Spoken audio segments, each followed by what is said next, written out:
शेर की नेक्स्ट आने वाली एपिसोड जो कि बेहद इंटरेस्टिंग और मजेदार होने जा रही है।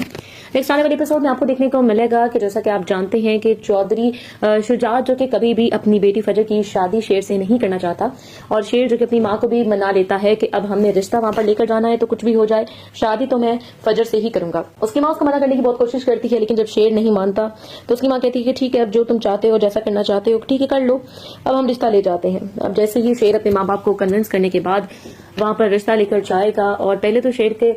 वालिद यानी कि बदर जमान जो कि इस रिश्ते के नहीं मान रहे होते, वो कहते कि कुछ भी हो जाए मैं अपने दुश्मन के घर रिश्ता नहीं लेकर जाऊंगा, मेरी अना ये गवारा नहीं करेगी कि मैं ये रिश्ता लेकर जाऊं और मैं कभी किसी सूरत भी ये रिश्ता नहीं होने दूंगा। जिसपे शेर और शेर की माँ जो कि उन्हें बहुत कन्विंस करती है कि शेर की माँ कहती है कि देखें हमारा बेटा ये चाहता है, हमारे लिए अपने बेटे की खुशी से बढ़कर तो कुछ भी अजीज नहीं है। अब हमारे बेटे ने उसको पसंद किया है, कोई ना कोई बात होगी जो हमारे बेटे ने उसके अंदर देखी होगी और ये वजह है कि मैं अब अपने बेटे का कहा नहीं टाल सकती। कुछ भी हो जाए मेरे बेटे ने अगर ये बात की है तो मैं अब इस चीज को चाहती हूँ, तो इसलिए बाप भी अपने आप को नरम कर ले। मैं चाहती हूँ कि आपका दिल भी नरम हो जाए, क्योंकि अब जो भी है हमारे बेटे ने वही तो शादी करनी है और बेहतर यही है कि सुलह सफाई से ही सारे मामला किए जाएं, इसलिए अब हमें रिश्ता लेकर तो जाना होगा। बहुत मुश्किल शेर की वालदा बदर जमान को समझाती हैं और फिर उनकी भी अकल में बात आ जाती है कि ठीक है, वो भी तैयार हो जाते हैं कि ठीक है अब मैं रिश्ता ले जाऊंगा। अब दूसरी तरफ फजर जो कि शेर को मना करती है, लेकिन शेर नहीं सुनता और अपने माँ बाप को लेकर उसके घर रिश्ते के लिए पहुंच जाता है। जब ये लोग रिश्ते के लिए जाते हैं फजर के घर तो फजर तो खुश होती है, लेकिन दूसरी तरफ परेशान भी होती है कि अगर रिश्ते से इनकार हो गया तो मैं क्या करूंगी।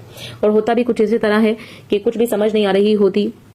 और हर चीज बिल्कुल ही खराब से खराब तक होती चली जाती है। अब यहाँ पे जैसे ही रिश्ते लेकर ये लोग आते हैं और बहुत ही ज्यादा गुस्से में होता है, वहां पे चौधरी शुजात जब ये सब कुछ देखता है कि शेर तो अपने माँ बाप के साथ आ गया है,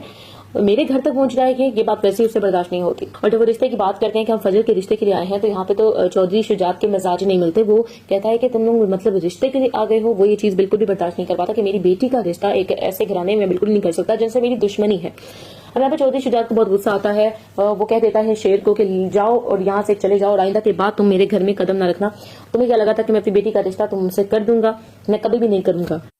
मैं कभी भी तुम जैसे के हवाले अपनी बेटी नहीं करने वाला, चाहे तुम एरिया रगड़ते क्यों ना रह जाओ, मैं कभी भी ये सब कुछ नहीं होने दूंगा। जिसपे अब शेर भी बहुत परेशान होता है कि जो कुछ सोचा था मामला तो वैसे नहीं होता। और यहाँ पे चौधरी शुजात जो कि फजर के पास आता है, फजर से कहता है कि तुम्हें शर्म नहीं आई कि तुमने किसी को पसंद भी किया तो तुमने दुश्मनों का लड़का पसंद कर लिया अपने लिए? तुम्हें ये शर्म ही नहीं आई कि मैंने क्या तुम्हें मालूम नहीं कि मैं कभी भी उस घर में तुम्हारा रिश्ता नहीं करूंगा? और फजर आगे सहम नहीं होती है, मजीद सहम जाती है, फजर खामोश हो जाती है। जिसपे अब चौधरी शुजात का गुस्सा मजीद बढ़ता है और वो फजर से कहते हैं कि मैं तुम्हें साफ अल्फाज में बात समझा दूं कि तुम भी इस घर से निकल जाओ। मुझे इस घर में किसी ऐसे इंसान की जरूरत नहीं है जो सिर्फ और सिर्फ मुझे परेशानी देने के लिए यहाँ बैठा हो, और मैं तुम्हें साफ साफ अल्फाज में ये बात कह दे रहा हूँ कि मैंने यहाँ किसी भी सूरत तक तुम्हें बर्दाश्त नहीं करना। और शेर को भी कहता है कि जितना तुम रिश्ता लेने आए थे ना उसी तरीके से अब तुम इसको भी यहाँ से ले जाओ।